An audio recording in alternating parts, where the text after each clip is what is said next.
नमस्कार, आप सुन रहे हैं रेडियो जय घोष और देख रहे हैं हमारा डिजिटल प्लेटफॉर्म जय घोष। हमारे साथ आज उत्तर प्रदेश के प्रमुख सचिव पर्यटन और संस्कृति और साथ में महानिदेशक पर्यटन मुकेश मेश्राम जी हमारे साथ में हैं, जो कि पर्यटन के विस्तार के लिए और संस्कृति के विकास के लिए लगातार प्रयत्नरत हैं। मुकेश जी, अभी पर्यटन के विस्तार के लिए खास करके जो ग्लोबल इन्वेस्टर समिट है उसके तहत आप बहुत प्रयासरत हैं कि पूरे उत्तर प्रदेश में जो पर्यटक हैं विदेशी वो ज़्यादा आएँ, उनके लिए जो सुविधाएँ हैं संसाधन ज़्यादा बढ़ें, उन पर क्या प्रयास चल रहे हैं? उत्तर प्रदेश में पर्यटन बहुत ज़्यादा है, लेकिन बहुत सारे पर्यटन स्थल है, लेकिन उनकी बहुत अच्छी तरीके से ब्रांडिंग और मार्केटिंग नहीं है। और इसी वजह से समस्या ये है कि कुछ ही जगहों पर लोग आ पा रहे हैं। जैसे हम काशी विश्वनाथ की बात करें तो वहाँ अत्यधिक संख्या में पर्यटकों की आवाजाही बढ़ चुकी है। महाकुंभ होता है, माघ मेला लगता है, तो संगम में स्नान करने के लिए प्रयागराज में काफ़ी लोग आते हैं। उसके अलावा गोरखपुर उस समय ईस्टर्न यूपी में जब जाते हैं, और साथ ही साथ जो है लखनऊ और ताज तो जो है हमेशा से ऊपर रहता ही है। ब्रज, मथुरा, वृंदावन रीजन में इस तरीके से लोग जाते हैं। उत्तर प्रदेश के नए पर्यटन स्थलों को जो बहुत ही कम जाने जाते हैं, उनकी ज़्यादा मार्केटिंग ब्रांडिंग करने के लिए हम चाहते हैं कि ब्लॉगर्स, जो लोग छोटे छोटे यूट्यूब के ब्लॉग्स बना करके अपने चैनल में डालते हैं, उनको हम आमंत्रित करना चाहते हैं ताकि वे लोग इन पर्यटन स्थलों पर जाएं और अपना ब्लॉग बना करके इसको ज़्यादा पॉपुलराइज करें। जितना ज़्यादा लोकप्रिय कर सकेंगे उससे हमारा भी फ़ायदा होगा। और जो लोग ऐसी ब्लॉगिंग करने के लिए तैयार हैं और अगर उनके सब्सक्राइबर 1 लाख से अधिक हैं तो उनको हम आमंत्रित करते हैं। उनके आने जाने, रहने, खाने पीने और लोकल ट्रांसपोर्ट की सारी व्यवस्था हम करेंगे। इसके अलावा उनको कुछ एक निगोशिएशन के आधार पर मानदेय भी हम लोग ऑफ़र करते हैं, हम उनको देंगे। ये डिपेंड करेगा कि उनके सब्सक्राइबर्स कितने हैं या उसको व्यू कितनों ने किया है, उसी आधार पर फिर उनका मानदेय तय करेंगे हम लोग। इसके अतिरिक्त हमारे जो बुद्धिस्ट पर्यटन परिपथ है या बुद्धिस्ट सर्किट है, उसको हम चाहते हैं कि साउथ ईस्ट एशियन कंट्रीज़ या जो बुद्धिस्ट कंट्रीज़ है वहाँ पर कैसे ज़्यादा पॉपुलराइज किया जाए। और इसके लिए भी हम चाहते हैं कि जो दूसरे भाषाओं में, चाहे वो जैपनीज़ हो, कोरियन हो, थाई हो, सिंहली भाषा हो, ऐसी अलग अलग भाषाओं में भी लोग आएँ। स्पेनिश, फ्रेंच, जर्मन, इंग्लिश, उसके भी ब्लॉगर्स आएँ। तो ये सारे लेकर के फिर एक बड़े लेवल पर हम उनका काम बढ़ाना चाहते हैं, विस्तार करेंगे। दूसरा, ट्रेवल राइटर्स, जो ट्रेवल राइटर्स हैं वो भी इसमें सम्मिलित हो सकते हैं। वो भी अगर आते हैं, और ट्रेवल राइटर्स को भी हम स्वागत करेंगे और उनको भी हम सारी सुविधाएं देंगे। और साल में एक बार जो विश्व राष्ट्रीय पर्यटन दिवस होता है 25 जनवरी को, इस 25 जनवरी राष्ट्रीय पर्यटन दिवस के दिन हम अपने अपने क्षेत्र में जिसने सर्वश्रेष्ठ कार्य किया है, ऐसे बेस्ट काम करने वाले को पर्यटन पुरस्कार देंगे। यानी पर्यटन विभाग की ओर से उनको 1 लाख रुपए तक की पुरस्कार धनराशि से हम सम्मानित करेंगे। उनको आमंत्रित किया जाएगा, उनको यहाँ पे रुकने की व्यवस्था और आने जाने की पूरा किराया भाड़ा देकर के बुलाया जाएगा। बहुत सारे विविध क्षेत्रों में, जैसे टूर ट्रेवल ऑपरेटर्स हैं, वो अगर अच्छा काम करते हैं तो उनको भी हम लोग पुरस्कृत करेंगे। इसके अलावा हमारी जो यूपी टूरिज्म पॉलिसी आई है 2022, जो हमने नवंबर से प्रख्यापित की है, उसमें पंजीकृत करने के बाद जो टूर ऑपरेटर्स हैं उनको भी नेशनल, इंटरनेशनल ट्रेवल मार्ट्स में पार्टिसिपेट करने के लिए हम धनराशि की सुविधा देंगे या अनुदान देंगे। साथ ही साथ जो hotels, guest houses, resorts, wellness centre, caravan tourism, cruise, light and sound show, किसी भी प्रकार की कोई पर्यटन यूनिट अगर स्थापित करना चाहता है उत्तर प्रदेश में, उसको भी हम लोग 25% की सब्सिडी देंगे। और डिपेंड करता है, उसकी एक कैपिंग की गई है, अलग अलग धनराशि के ऊपर कितनी दिया जाना है। और ये सारी की सारे हमारे यूपी टूरिज़्म की वेबसाइट में उपलब्ध है। इस पॉलिसी के अंतर्गत महिलाओं को या अनुसूचित जाति जनजाति के जो लोग हैं उनको 5% अतिरिक्त धनराशि भी हम लोग सब्सिडी के तौर पर प्रदान करेंगे। बाकी जो लोग हैं उत्तर प्रदेश के, उनको अगर कोई एम्प्लॉय करता है, तो दिव्यांगों को अगर एम्प्लॉय करता है तो 1500 रुपये प्रति माह की दर से हमारा कंट्रीब्यूशन उस एम्प्लॉयर को भी हम अपनी तरफ से देंगे। ग्रीन एनर्जी या ग्रीन बिल्डिंग्स, इस कंसेप्ट के ऊपर काम करता है तो उसमें उनको सपोर्ट दिया जाएगा।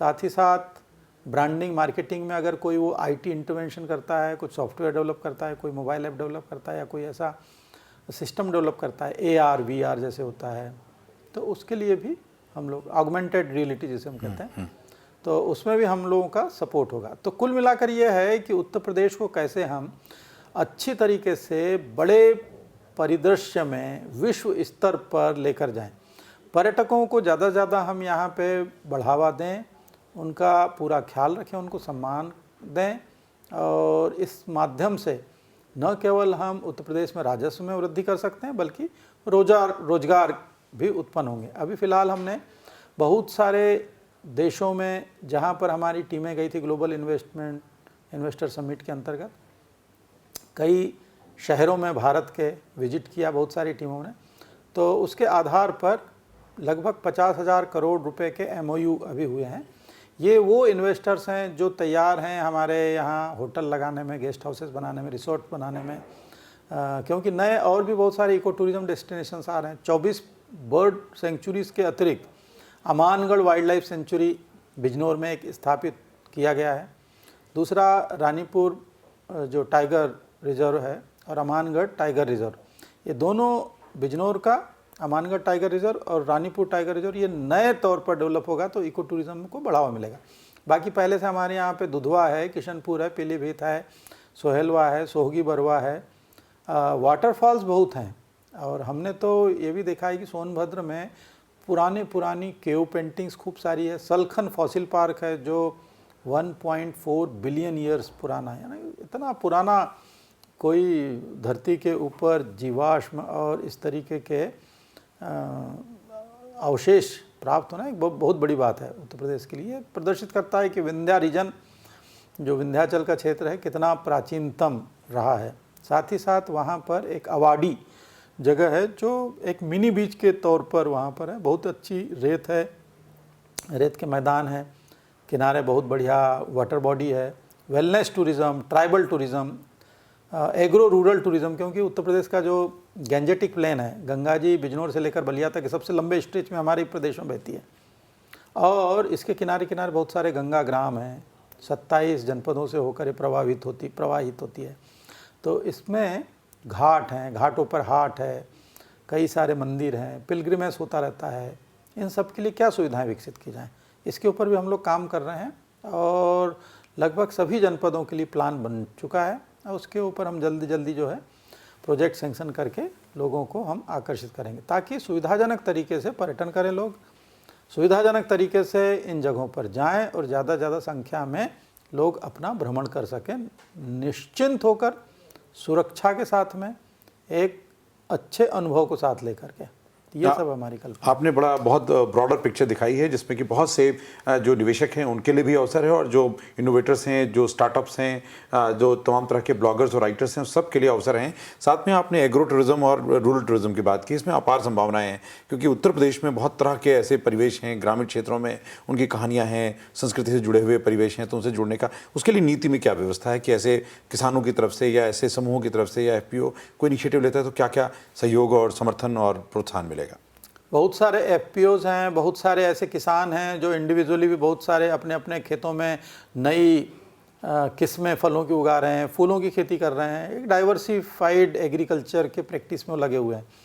तो इसको देखने के लिए, क्योंकि शहर के लोग जो है बाल बच्चों के साथ में जाना चाहते हैं, क्योंकि बहुत सौ बच्चों को तभी हम सिखा सकते हैं कि खेती क्या होती है, फल क्या होते हैं, फसलें क्या होती है, प्रकृति क्या है, जब हम उनको लेकर के जाते हैं। इसलिए नेचर के साथ इंटरेक्ट करना ज़रूरी है, और इसी क्रम में हमने कहा है कि भाई आज की तारीख में प्राकृतिक गो आधारित प्राकृतिक खेती है, उसको सरकार बढ़ावा दे रही है, तो साथ ही साथ टूरिज़्म से भी उसको जोड़ा जाए। बहुत सारे लोग ऐसे हैं कि जो वहाँ गांव में जाकर गांव का खाना, गांव का टेस्ट चखना चाहते हैं, वहाँ की लाइफ को अच्छी तरीके से समझना चाहते हैं। उसके लिए हमने 9 रूरल टूरिज़्म कंसल्टेंट्स लगा रखे हैं, जो प्रत्येक गाँव में कम से कम एक गाँव को ऐसा सर्वे करके उसका पूरा खाका खींच करके प्लान बना करके देंगे। फिर उन गाँव की हम इंफ्रास्ट्रक्चर डेवलप कर देंगे, वहाँ के होम स्टे की सुविधाएं वहाँ पर प्रोवाइड कराएंगे, वहाँ कल्चरल एक्टिविटीज़ चालू कराएंगे, वहाँ पे जो पुराना खान पान है अपना ऑर्गेनिक नेचुरल फूड, जो ट्रेडिशनल फूड है, उसको हम आगे बढ़ाएंगे। और ख़ास तौर पे ये वर्ष जो है इंटरनेशनल मिलेट ईयर, मोटे अनाज का वर्ष माना जाता है, और आज की तारीख में जो हम ये मान रहे हैं कि जब आदमी ने मोटा अनाज खाना छोड़ दिया तो खुद ही मोटा हो गया। आज की तारीख में अगर वो मोटा अनाज खाना चालू करे तो फिट रहेगा, मस्त रहेगा।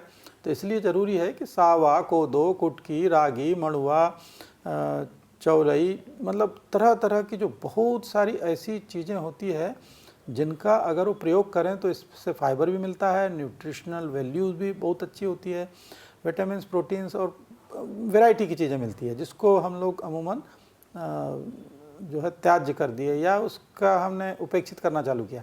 वही अनाज हमारे स्वास्थ्य की रक्षा करेगा और हमें जीवन दान भी देगा। तो इसको भी हम बढ़ावा देने के लिए चाहते हैं कि इन गाँव में इसकी जहाँ जहाँ खेती हो रही लोग जाएं। वो धान गेहूं को तो फसल फिर भी एक बार पहचान लेते हैं, बाकी को पहचानते नहीं हैं। ज्वार, जई, बाजरा, मक्का, बहुत सारी ऐसी कोदो, सावा, कुटकी बहुत से हैं। तो ये सबको लेकर के काम हो रहा है और इस पर टूरिज़्म डिपार्टमेंट ने, हमारा जो इंस्टीट्यूट ऑफ होटल मैनेजमेंट है उसके साथ में बहुत सारी जो रेसिपीज़ हैं, व्यंजन, वो तैयार कराने की कार्यशाला प्रारंभ की है। उत्तर प्रदेश दिवस जो 24 से लेकर 26 जनवरी तक के आयोजित किया जा रहा है शिल्पग्राम लखनऊ में और प्रदेश के समस्त जनपदों में और नोएडा शिल्पग्राम में, वहाँ पर भी ये व्यंजन लोगों को के समक्ष प्रदर्शित होंगे, लोगों को जानने समझने का अवसर मिलेगा।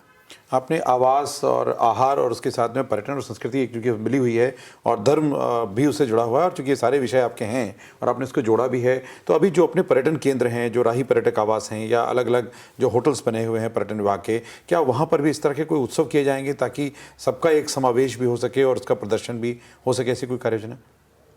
राही आवास हमारे यहाँ पे उत्तर प्रदेश पर्यटन विकास निगम चलाता है, उसके मैनेजिंग डायरेक्टर हैं, उनसे आप बात कर लीजिएगा। बाकी जो डायरेक्शन है कृषि विभाग और चीफ सेक्रेटरी साहब ने सभी के लिए दे रखे हैं कि जो भी ऐसे जगह हैं जहाँ पर भी अवसर हैं, सभी होटल्स को डायरेक्शन दिए गए हैं। और अभी मैंने देखा कि यहाँ पे स्थानीय कई होटल्स ने मिलेट्स के बहुत सारे फूड बना करके सर्व करना चालू किया है।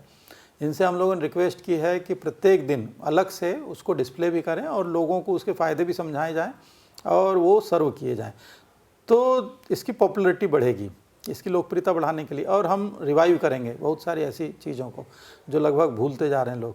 ये सभी होटलों के लिए डायरेक्शन है, चाहे वो सरकारी हो चाहे गैर सरकारी हो, प्राइवेट हो, और सभी को बुला करके सम्मिलित करके एक उनके बैठक भी मुख्य सचिव महोदय के स्तर पर हो चुकी है। हम लोगों ने भी अपने स्तर पर बैठकें की है और लोगों को इसके लिए प्रेरित किया है। आगे बढ़ेंगे लोग। आपने बहुत सारे प्रयास किए हैं, अभी हर जनपद में इन्वेस्टर समिट भी हो रही हैं, हर जनपद में इस तरह के सम्मेलन भी हो रहे हैं, महोत्सव भी बहुत से बड़े हैं। क्या इसमें जो सामाजिक सहभागिता है उसके लिए भी कुछ द्वार, कुछ इनिशिएटिव आपकी तरफ से हैं कि पब्लिक भी इसमें और ज़्यादा शामिल हो? पब्लिक तो किसी भी कार्यक्रम में सम्मिलित हो सकती है। सभी जनपदों में महोत्सव आयोजित करने का जो मुख्य वजह है यही है। हर एक जनपद को कहा गया है कि वो अपने अपने जनपदों में महोत्सव आयोजित करें।